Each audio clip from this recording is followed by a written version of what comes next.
in Mombasa, and there will be a lot of business going on.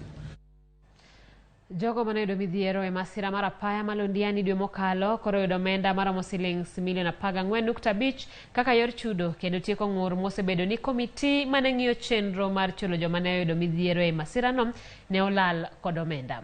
Komiti ne bwo tend jagoro mar kaunti ma Kericho Laktar Wesley Bor olero kaka gisetemo e tielo mar ariyo mar chudo margi kowacho ni mokwongo ne gichiwo omenda maromo shillings 90,000 ne familia ka familia 50 manowito joheragi tarik 4 dwe mar 7 ka koro gimedo omenda maromo 110 gino makelo kwan romo shillings 200,000 michulo jogo manowito joheragi e masira mar apayano.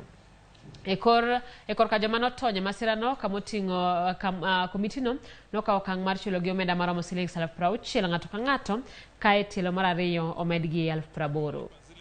Zilikuwa damage kwa ile ajali na kila mtu amelipwa kiwango cha pesa taslimu 1,185 kulingana na ile bei iko kwa saa hii. Hiyo pesa kusomesha hii watoto ni tena, hiyo pesa ni kidogo kwa mimi, kwa maisha ya Brian ni kidogo kabisa. Brian alikuwa mtu kidogo. Hiyo pesa ni kidogo kabisa. Niko na watoto ya shule, hata iko kidogo tena ni nategemea mimi.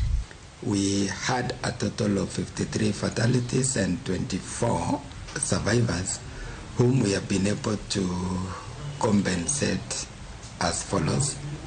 In our phase 1 of the compensation, we spent a total of 5,910,000 that was dispersed to both the survivors and also the fatalities.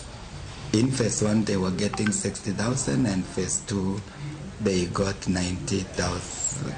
60,000, and in phase 2 the survivors got 80,000, totaling to 140,000. Those who lost their lives, we compensated the next of kin.